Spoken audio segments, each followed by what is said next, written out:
Bonjour André. Toujours heureux de vous recevoir. On ne vous présente pas. Vous êtes ex-membre des renseignements stratégiques suisses. Vous avez participé à des programmes pour l'OTAN en Ukraine entre 2014 et 2017. Et vous avez écrit beaucoup de livres aux éditions Max Milo sur l'art de la guerre russe, tout ce qui s'est passé, le Z, etc., les Z, et comment l'Occident a conduit l'Ukraine en échec, justement, l'art de la guerre russe, et puis tous les autres livres que vous avez écrits, vous avez reçus pour ça. Mais là, il se passe quelque chose. D'abord, je voudrais avoir un peu votre opinion là-dessus, ou votre sentiment en tout cas.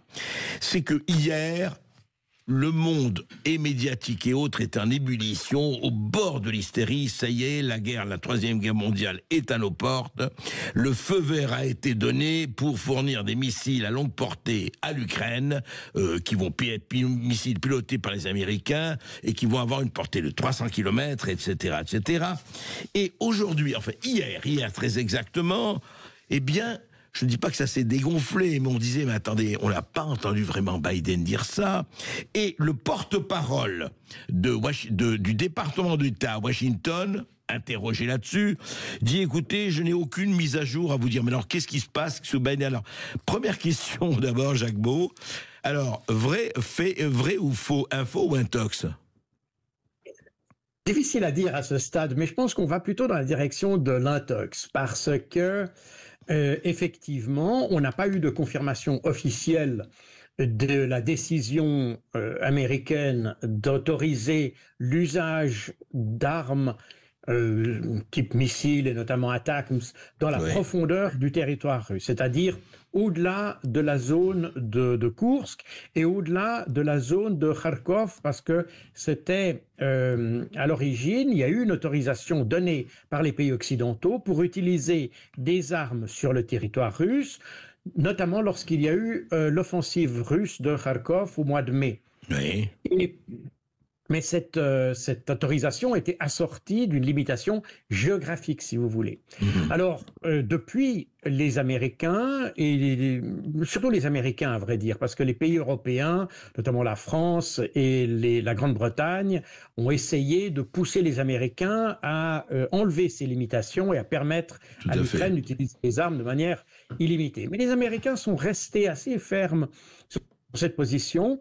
Je pense que, en fait, il y a eu un bras de fer entre le département d'État avec Anthony Blinken et Joe Biden lui-même, d'ailleurs, qui penchait plutôt de ce côté-là, et puis le Pentagone, ou le ministère de la Défense, qui, lui, pensait que ça n'ajouterait rien du tout comme avantage à l'Ukraine, et qu'au contraire, ça allait provoquer davantage la Russie pour s'engager, pour détruire davantage l'Ukraine. Et par conséquent, le jeu n'en valait pas la chandelle. Oui. Donc voilà ce qu'on avait. Et puis ces derniers jours, on a vu d'ailleurs le New York Times, il y a eu Politico, il y a eu un certain nombre de médias qui ont évoqué cette, entre guillemets, autorisation, mais chaque fois en utilisant des termes qui relativisaient, si c'est autorisé, on a parlé de limitation géographique de nouveau, etc. Par conséquent, il n'y avait absolument aucune certitude que cette autorisation a été donnée. Et en fait, on était avec une sorte une inflammation, si vous voulez, des médias, particulièrement en Europe. Oui. Les médias anglo-saxons étaient plus... Oui. En France notamment, il y a eu une poussée d'adrénaline très remarquée.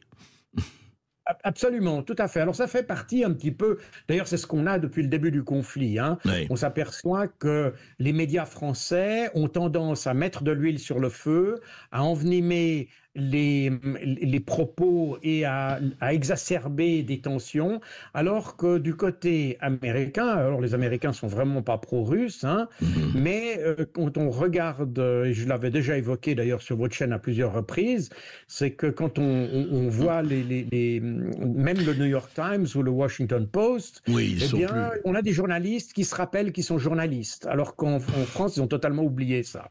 Oui, en tout cas, certains, on peut le dire, Jacques Beau. Mais non, je voudrais justement entrer dans le concret. Aujourd'hui, vous connaissez bien l'affaire. Si on avait si on avait les armes pouvant être utilisées en Ukraine, les armes de l'OTAN et les Russes, parce que ce qu'on a vu, c'est que Poutine à plusieurs reprises, d'ailleurs, il a fait un décret en disant que s'il y avait une agression conjointe, c'est-à-dire s'il se trouvait que l'Ukraine et les USA avaient participé à ce lancement de missiles, il n'hésiterait pas à utiliser des armes nucléaires. Il ne le dit pas tactique. En tout cas, l'option nucléaire était mise sur la table. Alors, la question que je voudrais vous poser, mais très concrètement, parce que ça, on a toujours des suppositions. Aujourd'hui, je dirais le poids militaire en missiles et en autres de la Russie d'un côté et de l'OTAN de l'autre aujourd'hui. Je veux dire, le poids, je dirais, utilisable, parce qu'il y a la politique et il y a le militaire.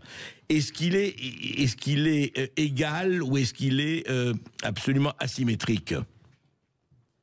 Alors, d'abord, on parlerait plutôt de dissymétrie que d'asymétrie. C'est une petite nuance, mais qui a son importance en termes stratégiques. Mais toujours est-il que l'OTAN, n'est-ce pas, sont les États-Unis du point de vue nucléaire. Alors, naturellement, vous allez me dire, il y a la France qui a toujours son arsenal nucléaire, mais qui, a priori, est utilisé pour défendre le sol national, donc le territoire sanctuarisé qui serait le territoire national français. Pour le reste, l'OTAN n'a que les moyens, d'ailleurs c'est la fonction de l'OTAN, comme l'a rappelé d'ailleurs Jens Stoltenberg avant qu'il quitte ses fonctions, l'OTAN est une puissance, est une alliance nucléaire.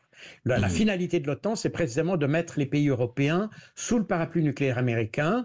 Et donc, quand on parle de l'équilibre nucléaire, eh bien, ça se résume en fait à les États-Unis d'un côté et la Russie de l'autre, si on exclut naturellement la Chine, etc. Mais si on parle de l'espace euro-asiatique. Et là, on a... Alors, sur le plan des échanges ou des armes nucléaires stratégiques, je ne pense pas qu'il y ait beaucoup de modifications en termes de nombre. Il y a des différences en termes de qualitatifs, puisque les deux parties, c'est-à-dire les États-Unis et les Russes de chaque côté, ont amélioré leurs arsenaux, les ont mis à jour, si vous voulez. Mais en termes de nombre, il n'y a probablement pas de grande différence et on est toujours dans le même équilibre de la terreur qu'on avait à la fin de la guerre froide. Par contre, dès lors qu'on parle des armes non stratégiques, c'est-à-dire des capacités de missiles qui, d'ailleurs que l'on voit tous les jours utilisées en Ukraine, mais avec des ogives classiques, certains de ces missiles pourraient être armés d'ogives nucléaires. Et là, on est sur une vraie dissymétrie parce que, apparemment, les Russes, dû au fait de la guerre en Ukraine et des menaces faites par les pays occidentaux d'ailleurs, parce que on a tellement menacé la Russie en prétendant qu'elle allait attaquer l'Europe, que finalement, si vous voulez, on a fait monter la mayonnaise sans grande raison, avec pour résultat que la Russie, elle, s'est préparée à une éventuelle confrontation et à multiplier la production de ces missiles, des missiles opératifs. Et d'ailleurs, elle agite l'option nucléaire, elle en parle très fréquemment, pas seulement Poutine, mais les autres. Évidemment qu'elle l'a évoqué, mais je rappelle que si on regarde soigneusement les déclarations de part et d'autre, on s'aperçoit que ce sont toujours les Européens qui ont commencé à parler de la menace nucléaire. N'est-ce pas ? En termes conventionnels, la Russie est très nettement supérieure, en tout cas à l'Ukraine. C'est ça. En termes non nucléaires, elle est supérieure. Oui. En termes non nucléaires, enfin, conventionnels. En termes non nucléaires, elle est très supérieure, et en grande partie d'ailleurs à cause de cette guerre en Ukraine qui a fait développer, si vous voulez, de manière importante son complexe militaro-industriel.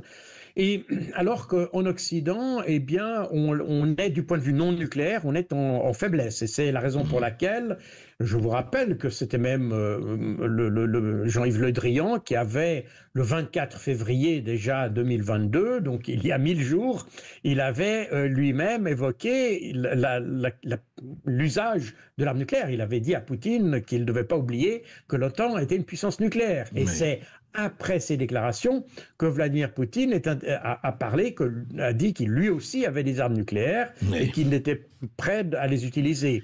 On a retrouvé ça en août 2022 lorsque Liz Truss avait elle-même déclaré qu'elle était prête à déclencher une guerre nucléaire globale s'il s'agissait de détruire la Russie. Donc, Jacques Beau, oui. Pardon, on s'interrompt pour une petite pause et on va continuer. On va parler effectivement de cet environnement et on aimerait vous entendre là-dessus. L'environnement à la fois stratégique et militaire, on le voit. On débouche sur quoi? Et surtout l'environnement politique avec l'approche arrivée de Donald Trump. Qu'est-ce que ça change? À tout de suite, on se retrouve tout de suite. Une question ou une réaction, n'hésitez pas à nous appeler au 0826 300 300. defrance.fr, le premier site d'articles français et patriotes, présente Sud Radio Berkov dans tous ses états. Et nous sommes toujours avec Jacques Beau, ex-membre des renseignements stratégiques suisses et auteur de plusieurs livres justement sur la Russie et le conflit Russie-Ukraine et puis toutes ses conséquences, toujours aux éditions Max Milo. Jacques Beau, justement, vous disiez au début d'entretien que vous avez l'impression que c'est plutôt un tox. Et justement, est-ce que là, parlons un peu politique, et d'ailleurs, la politique n'est jamais loin de la stratégie. La guerre est la continuation de la politique par d'autres moyens, disait déjà un certain Clausewitz. Est-ce que l'arrivée dans 2 mois au pouvoir vraiment de Donald Trump a contribué à cette montée de la tension ou pas? Est-ce qu'on est de part et d'autre, est-ce qu'il y a eu utilisation de cette nouvelle donne américaine? À votre avis. Il faut bien comprendre que Donald Trump n'est pas un pacifiste, mais c'est un réaliste pragmatique qui a très bien compris que le conflit en Ukraine était un conflit qui était perdu. D'ailleurs, ça n'est pas nouveau puisque déjà en novembre 2022, le Pentagone conseillait discrètement les Ukrainiens d'engager des négociations avec la Russie parce qu'ils avaient déjà constaté qu'en fait le conflit était déjà perdu. En fait, ce à quoi on assiste depuis 1 année et demie, c'est une sorte de combat d'arrière-garde qui est alimenté par les Occidentaux. On fait d'ailleurs, ce qui est intéressant, c'est que le New York Times, dans un article du New York Times d'hier ou d'avant-hier, l'auteur de l'article écrit qu'on peut dire que cette guerre en Ukraine est une guerre par procuration et qu'on a utilisé l'Ukraine en fait pour combattre la Russie. Et vous avez vu, Jacques Beau, juste un mot, vous avez vu que Matt Gaetz qui serait le nouveau ministre de la Justice, le Department of Justice américain, a dit, écoutez, on est en Ukraine parce que l'Afghanistan ne pouvait plus blanchir l'argent en Afghanistan, c'est fini, on l'a blanchi en Ukraine. Il va peut-être loin, mais enfin... je ne sais pas dans quelle mesure ces affirmations seraient, mais on est un petit peu dans ce schéma-là. Et d'ailleurs, le Kyiv Post, c'était le 1er septembre, sauf erreur, le Kyiv Post, donc on est dans un média tout à fait ukrainien, disait que la guerre en Ukraine n'était pas une guerre entre l'Ukraine et la Russie, c'était en réalité une guerre entre l'Ouest, l'Occident et la Russie. Donc les Ukrainiens eux-mêmes, en tout cas la population et les médias, eux, sont très au clair sur ce conflit. Alors, n'est-ce pas pour Trump qui cherche à reconstituer la grandeur des États-Unis, tout le fric qu'on dépense dans cette guerre en Ukraine, c'est en fait de l'argent qu'on met dans un trou noir qui disparaît et puis c'est à fond perdu. Et ça, pour un businessman, l'argent à fond perdu, c'est pas du tout l'esprit de la maison.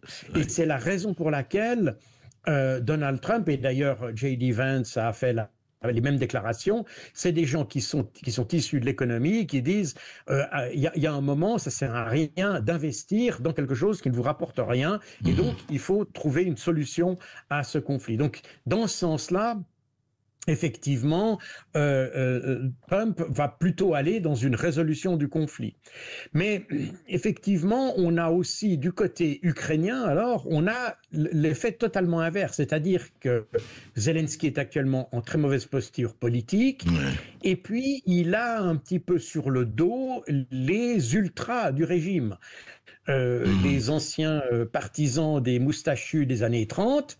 Les bandéristes. Les bandéristes, exactement. Et ce sont ces gens qui poussent Zelensky à continuer. D'ailleurs, Zelensky a dit très clairement, c'était d'ailleurs dans le Kiev Independent, donc un média ukrainien, nous n'avons pas besoin de négociations, mais nous avons besoin d'armes.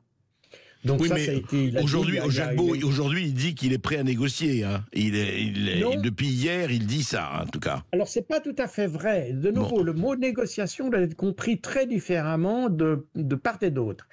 Pour Zelensky, la négociation, elle exclut par exemple, la question du territoire. C'est-à-dire que pour Zelensky, le territoire occupé par la Russie doit revenir à l'Ukraine. Doit être rendu, oui. Donc il n'y aura pas de négociation sur cette chose-là, si vous voulez. Comme du côté russe, d'ailleurs, Vladimir Poutine l'a dit le 14 juin de cette année, il a dit pour entrer en négociation, je dis bien pour entrer en négociation, donc ce n'est pas l'objet des négociations, mais c'est la condition pour entrer en négociation, c'est que l'Ukraine se retire des 4 oblasts de Kherson, Zaporozhye, Donetsk et Lugansk, Donbass, et puis que l'Ukraine soit neutre ou pas membre de l'OTAN. Pas membre de c'est l'OTAN, bien sûr. Pour entrer en négociation. Et puis de l'autre côté, de la part des Ukrainiens, oui, ils sont prêts à négocier, mais ils sont prêts à négocier, si vous voulez, la capitulation de la Russie. Donc on est sur on utilise le même mot, mais avec des significations très différentes de part et d'autre. Oui, sauf que juste un mot, Jacques Beau, vous avez dit vous-même que c'était plié quelque part, et vous n'êtes pas le seul à le dire.